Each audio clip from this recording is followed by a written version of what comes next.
temas comienza Hoy es Noticia.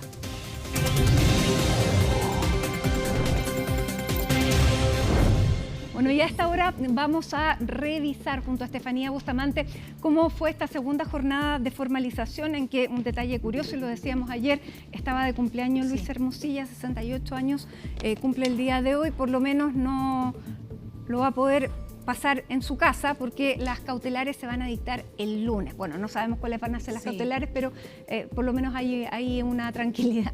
Exacto. Bienvenida. Gracias, Mati. No había mucho que celebrar hoy día por parte de Luis Hermosilla en su cumpleaños, marcado precisamente por esta segunda jornada de formalización. Y otra cosa, todavía no hay certeza de que el día lunes se pueda entregarse también la resolución, considerando que el Ministerio Público lleva ya 2 días entregando los antecedentes del caso Audios, o conocido también como caso Hermosilla, y donde precisamente todavía no termina el Ministerio Público. Estuvo ayer, el día de hoy. De hecho, hoy habían dicho que se podían demorar aproximadamente cerca de 1 hora y media. Pero salieron todas las aristas políticas. Salieron todas las aristas políticas y durante toda la jornada de hoy, hasta que ya la jueza en un momento tipo 2 de la tarde detuvo esta segunda jornada de formalización. Pero hay que pensar todo lo que queda mañana. Por eso te comentaba que quizás el lunes incluso todavía quede... Lunes, claro, no porque, sea el lunes. ¿qué es lo que falta? Falta que la Fiscalía termine de argumentar por qué está pidiendo las cautelares que va a pedir. Y después tienen que hablar las defensas.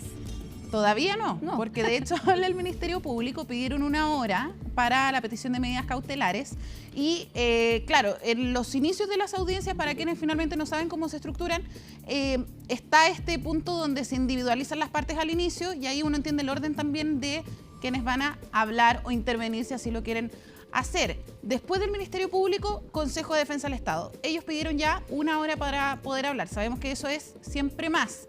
Después, Servicio de Impuestos Internos pidió 1 hora y media.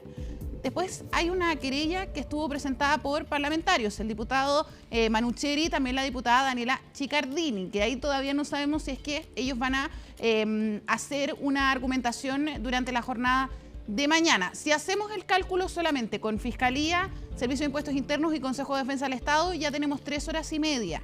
Así que esto sí es que cumplieran con los tiempos.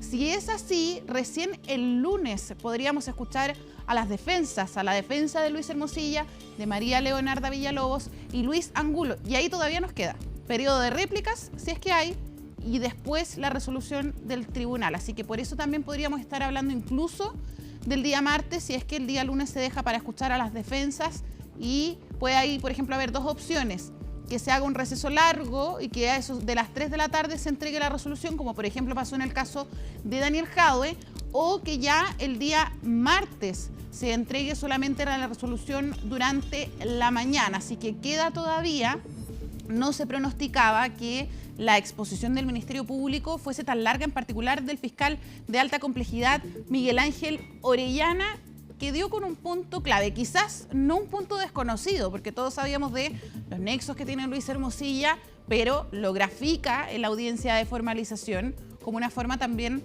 de demostrar los vínculos que él tiene con las altas esferas de la política. Claro, para constituir el perfil, que eso es importante a la hora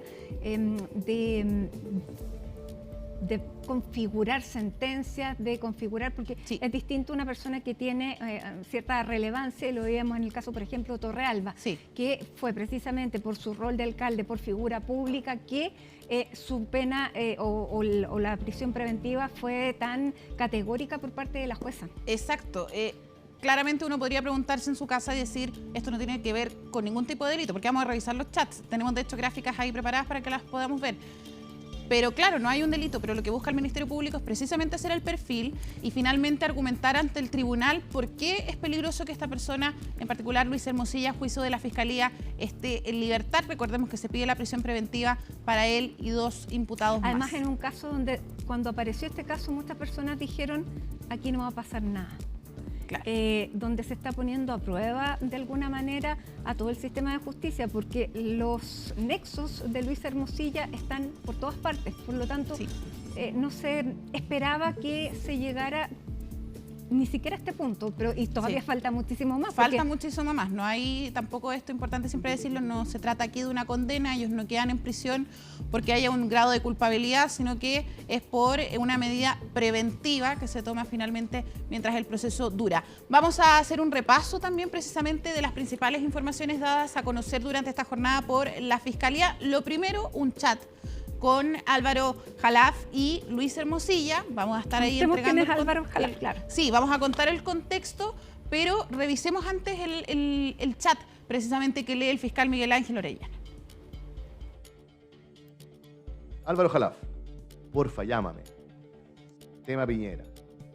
Voy en 35 confirmados a la comida y voy en 35 confirmados a la comida, tengo que coordinar contigo. Muchas cosas. Es el martes 3 en la casa a las 8 p.m. Lo sé, me lo comentó ACH. Voy a señalar con precisión. No tengo constancia de que se trate de Andrés Chadwick, pero el contexto permite inferirlo razonablemente. Lo sé, me lo comentó ACH, que me pidió que lo acompañara. SP está en llamas. Y Luis le dice, tenemos que planificar bien la puesta en escena. Yo hablé con ACH para que haya un reconocimiento público para ti. No es necesario, le dice Álvaro Jalaf, esto es muy importante. Lo importante es que haya un reconocimiento secreto con SP y que podamos trabajar juntos. Bien, ahí estaban las declaraciones del fiscal Miguel Ángel Orellana respecto a uno de los primeros chats que aparecen en la descripción durante esta jornada. Podemos revisarlo, de hecho, los teníamos preparado precisamente para poder conversar de cómo funciona finalmente esta conversación que se está desplegando ahí en la pantalla para que ustedes también puedan leerlo junto a nosotras, donde precisamente está detallado esta conversación. Dice primero Álvaro Jalaf, voy en 35 confirmados a la comida y muchos que quieren venir. Tengo que coordinar contigo. Muy rápido la gráfica, pero aquí les vamos a ir. Ahí está, voy en 35 confirmados. Después, lo sé, me lo comentó ACH que me pidió que lo acompañara. Sí. Ahí le responde, obvio, te mueres la convocatoria, hablemos mañana, es un gran evento y una gran cosa para ti. Hermosilla le dice, tenemos que planificar bien la puesta en escena, tiene que ser todo el mérito para ti. Yo hablé con ACH para que haya un reconocimiento público. Y ahí es donde el fiscal dice, no tengo cómo ratificar que sea Andrés Chadwick, pero es ACH y se repite varias veces. Sí. No, sin decirlo, por supuesto que lo dice. Ahora, ¿por qué había que reconocer a Álvaro Jalaf? Bueno, aquí es importante porque antes de empezar estos chats, el fiscal quería demostrar primero que la relación que tenía el abogado Luis Hermosilla no era tan cercana con los Sauer como sí fue con los Jalaf. Recordar que precisamente acá lo que se investiga es cómo estaban las sociedades de los Sauer y también las de los Jalaf. Tendemos a olvidarnos un poco de eso porque este es el grupo patio, ¿no? Pero en general... ese es el general, pero el específico está el caso Factop, que se investiga aparte, y lo que hace el fiscal es devolver un poco a la memoria a los Jalaf, y en particular él dice, Luis Hermosilla es más amigo de los Jalaf que de los propios Sauer. Y ella empieza a hacer este perfil un poco antes de comentar estos chats que estamos viendo en las imágenes, y dice el abogado que el abogado Luis Hermosilla, en su calidad de jurista, él no solamente se involucraba en lo profesional, sino que en particular con los Jalaf, decía, él se involucraba en lo personal, en los movimientos bancarios, por ejemplo, o en la bonanza económica, él la sentía como suya propia también. Él estaba preocupado de la situación económica de los Jalaf, no como abogado, sino que también como amigo. De hecho, demuestra que, lo decía el fiscal, son prácticamente compadres. Y es en estas conversaciones donde empiezan a aparecer cosas como estas, de cómo Luis Hermosilla finalmente se jacta también de los nexos que él tiene en la política a propósito del vínculo más importante, que es el del exministro del Interior, Andrés Chadwick. A ver, sigamos con este chat. Sí. Continúa ahí, dice, no es necesario, lo importante es que haya un reconocimiento secreto con SP y que podamos trabajar juntos, eso me gustaría a mí, te juro que eso es mucho más importante que un reconocimiento público. Y ahí sigue Hermosilla. ¿Quién es SP? SP Sebastián Piñera. Y ahí responde Luis Hermosilla, dice, el reconocimiento es para tu relación con tus pares, para que sepan de tu poder. Ya, así se va construyendo entonces. Sí, tenemos otro chat, pero lo vamos a ver después, ya, porque vamos a escuchar también parte de lo mencionado por el fiscal Miguel Ángel Orellana.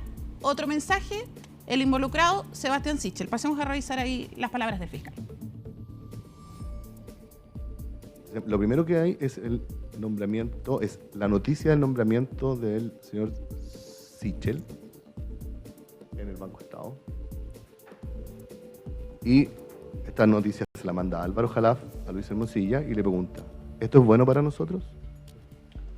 A Luis Hermosilla le contesta, no bueno, demasiado bueno. Íntimo de ACH. Mañana almuerzo en la oficina con Sichel. Y necesito saber exactamente dónde está y con quién está. Y aquí Álvaro Jalaf le hace referencia específica a cuál es su interés económico en ese caso. El crédito es de Doña Soledad, holding de la familia. Y yo avalo. ¿El monto total? Le pregunta Luis Hermosilla. Y esta respuesta es relevante.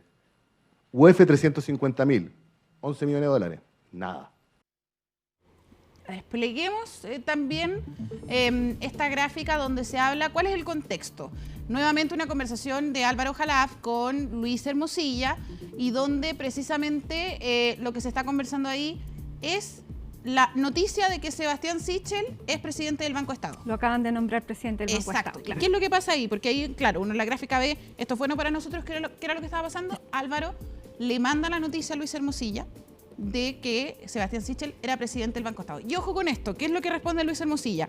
No bueno, demasiado bueno, íntimo de ACH, insistimos, se presume que es Andrés Chadwick, la Fiscalía dice que no tiene cómo comprobarlo. Cuando quieras, le dice Luis Hermosilla, Sichel irá a la oficina, ahí tenemos que hacer cosas seguras. ¿Qué le responde Jalaf? Ayúdame con Sichel, por favor. Hermosilla le dice, le metí una llamada y no me ha contestado. Y después de ese chat, él le comparte el mensaje. Ahora, no sé si también podemos revisar lo que fue precisamente la respuesta de Sebastián Sichel, porque él, de hecho, lo que hace es contestar respecto a las acciones legales que iba a presentar después de verse involucrado en esto. Sí, dice claro, precisamente, acá esto tengo a raíz, como reacción a lo que estamos viendo. Sí, porque aparecen estos mensajes, todos nos contactamos con Sebastián Sichel para ver finalmente cuál era la respuesta, y dice, presentaremos acciones legales contra el señor Hermosilla. Como señala el fiscal y el chat, no se aceptó, ahí lo estamos viendo en pantalla, no se aceptó llamadas ni crédito. No voy a dejar que charlatán, que denigra la profesión, además de los delitos que cometió, sume vender influencias con mi nombre para las que nunca me he prestado. Dice Sebastián Sichel, nosotros insistimos de poder tener una declaración quizá en cámara con quien es candidato de la comuna de Ñuñoa. Por lo tanto, él dijo que no, que se iba a quedar con la publicación que hace en sus redes sociales en X. Tenemos también más reacciones durante esta jornada, específicamente con los abogados que han entregado declaraciones en sus llegadas, en una llegada precisamente que fue caótica al Centro de Justicia. Escuchemos las palabras del abogado Juan Pablo Hermosilla y también de la abogada de María Leonarda Villalobos, y pongamos atención, de hecho, a la declaración, Mati, de la abogada, porque ahí hay un punto bien interesante a discutir. Escuchemos. Sí. Yo creo que nosotros estamos en condiciones, y el Ministerio Público también, de ir a juicio a final de año. El compromiso nuestro es obviamente estar a lo que resuelve el sistema de justicia. Si el juez estima que Luis ha cometido un delito, bueno, acá tendremos ese fallo, es que tenemos los recursos a lo mejor, pero respetaremos ese fallo. Sí se va a producir una discusión sobre si hubo lavado de dinero o no hubo lavado de dinero, si hubo cohecho o no hubo cohecho, etcétera. Y eso, desde nuestro punto de vista, va a ser tan importante como también la discusión sobre si es necesaria la prisión preventiva. Y con muchos otros ministros uno los conoce, y los conoce porque, imagínense, yo tengo 40 años de abogado, mi hermano tiene 44 años de abogado, entonces uno conoce y se va haciendo, pero esto no significa que haya detrás de ese conocimiento haya un acto de impropiedad. Es una persona que lleva 30 años trabajando, que ha generado un patrimonio que es bastante normal. Ella tiene la vida adecuada a su actividad personal, a la actividad de su marido. No tienen grandes lujos, no tienen grandes bienes.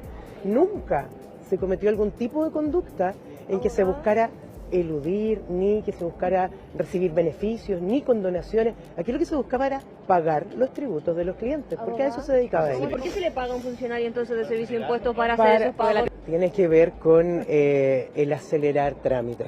El acelerar trámites. Uno puede... Entonces se pagó a funcionarios por parte de Leonardo. Mira, puede ser. Esto es lo que vamos a tener que discutir. Puede ser una mala costumbre, puede ser algo que esté en un límite entre lo reprochable moral y lo reprochable legalmente. O sea, si para la abogada está en el límite, el abogado no conoce la ley, que califica como cohecho ese accionar. Después me llama la atención que ella habla de malas costumbres. Sí. Ahora parece que este tipo de acciones se llaman o errores o malas costumbres. Sí. Entonces, bueno. Yo creo que es un debate amplio. Y además la vida de lujo, ella dice que no lleva una vida particularmente de lujo. Aparecen en las compras 3 autos de marca lujosa como BMW. Sí. 3. Joyería 39 millones de pesos y también, por ejemplo, se hablaba de compras en tiendas de lujo. Yo creo que ahí, claro, es un debate que deja en evidencia 2 cosas. El primero, que existan los abogados, finalmente las defensas de los imputados, que se ven declaraciones parecidas. Hablan de que sus representados tienen años de experiencia, 44 en el caso de Luis Hermosilla, pero 30 en el caso de Leonarda. Leonarda Villalobos, ¿hace cuánto tiempo que tiene el título de abogada? Muy poco. Sí, no estoy segura precisamente del dato, pero más allá de eso, el punto, creo yo también, es cómo se evidencia las fallas, particularmente en este sistema, porque ellos mismos la evidencian cuando se habla de malas costumbres, de los límites entre lo moral y lo legal. Ayer, sin ir más lejos, hablábamos, por ejemplo, también con quien representa a Renato Robles, que es uno de los funcionarios imputados, y donde precisamente hablaba de eso, de quizás es una persona que no sabía que estaba cometiendo ilegalidades al recibir dinero. Entonces ahí finalmente uno ve un discurso parecido respecto a los límites finalmente de lo que es legal y lo que no. Bueno, parece que le ha rendido bastante la profesión a Leonarda Villalobos, porque aquí está el dato. Ella egresó de la Facultad de Derecho de la Universidad Bolivariana el 2021.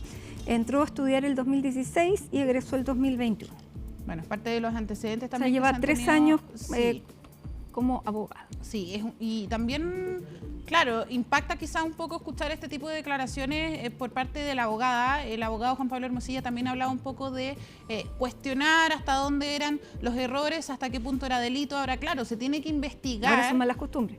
Es que sí, se tiene que investigar por parte del Ministerio Público. Si nadie está diciendo que acá hay un delito, pero sí que quizá es reprochable, que esto demuestra que los abogados también no están en estos casos a veces, o demuestran que se opera en el límite también en estos contextos.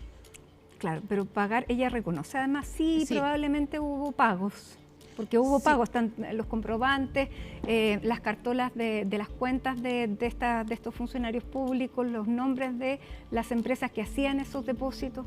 Bueno, ahora personas que tampoco recuerdan, Luis Hermosilla, hoy día el fiscal dijo que en su declaración Luis Hermosilla no se acordaba si se había hecho finalmente el pago en medio de la acusación constitucional, el informe jurídico. ¿Te acuerdas que estuvimos hablando de estos 25.000 euros que le pide a Daniel Sauer y este pago que le habría hecho al ministro de la Corte Suprema, Jean-Pierre Matus, de 14 millones de pesos? Bueno, el fiscal dice que en la declaración Luis Hermosilla dijo que no se acordaba si esos pagos se habían hecho, mientras que la Fiscalía dice que efectivamente se hicieron. Hoy el ministro de la Corte Suprema estaba precisamente con licencia por una fractura, si es que no me equivoco, y no estuvo en el máximo tribunal, pero sí entregó declaraciones a La Tercera. Volvió a insistir que no hay mensajes de WhatsApp con Luis Hermosilla que pongan en duda o que hayan incidido en su ascenso a la Corte Suprema. Pero recordemos que lo que está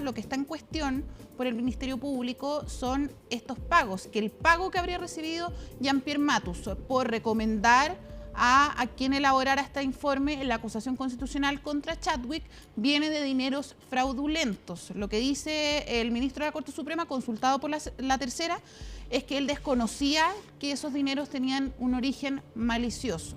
Por lo tanto, exacto. Entonces, eso es lo que dice Jean-Pierre Matus a La Tercera, que fue prácticamente el único medio que le contestó durante esta jornada por llamada telefónica, según lo que explica la nota. Y de ahí lo que se pueden desprender son 2 cosas, que es que él dice que no sabía de que estos pagos venían de dineros fraudulentos, que es básicamente que Hermosilla le pide a Sauer, según la Fiscalía, y por otro lado que tampoco hubo chats en el momento en que hayan incidido en su carrera a la Suprema. Pero, por ejemplo, los mensajes que vimos ayer, porque ese no es el punto finalmente, porque los mensajes que vimos ayer de CIPER tenían que ver con este pago. Claro, pero inicialmente se habló, sí. ¿te acuerdas?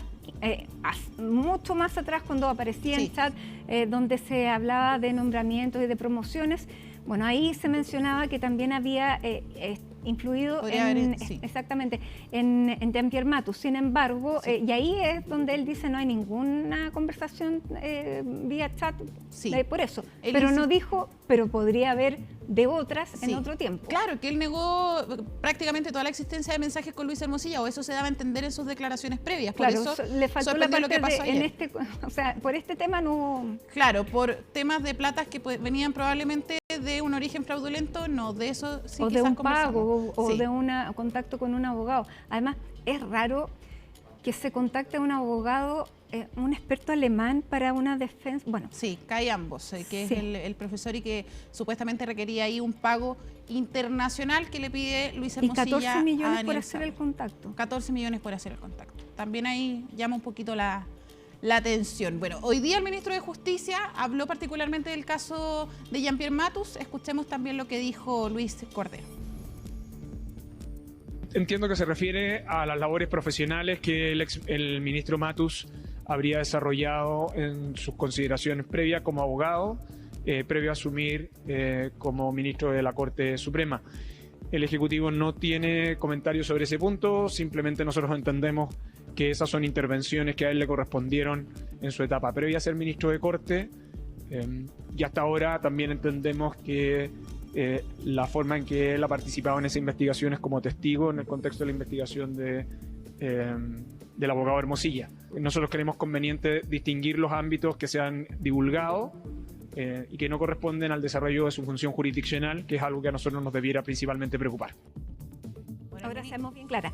Esto que hace Jean-Pierre Matus es antes de ser juez de la Corte Suprema.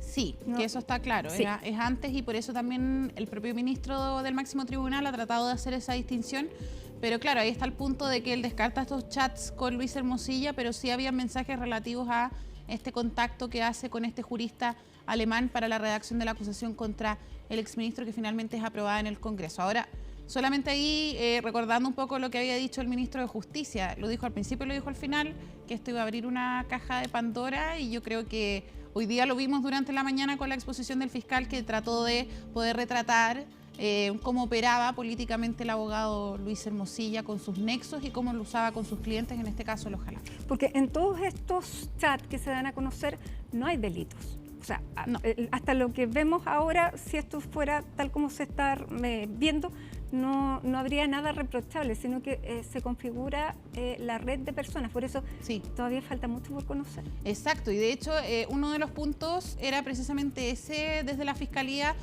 lo que comentábamos al principio de este despacho, de alguna manera poder retratar a Luis Hermosilla, y que la petición de medidas cautelares, uno de los argumentos sea esta red que tiene el reconocido abogado, el reconocido penalista. Ahora, como te decía, Mati, que es una de las principales autoridades en derecho penal a nivel mundial. Aquí lo estoy buscando. Bueno, mañana es una hora que tiene el Ministerio Público. No sabemos si se va a respetar, pero al menos el día de mañana deberíamos terminar de escuchar a la parte querellante, las defensas. Hay que ver si es que alcanzan, si no quedan para el día lunes. Bien. Muchísimas gracias, Estefanía. Mañana sigue el tercer capítulo de esta audiencia. Bien.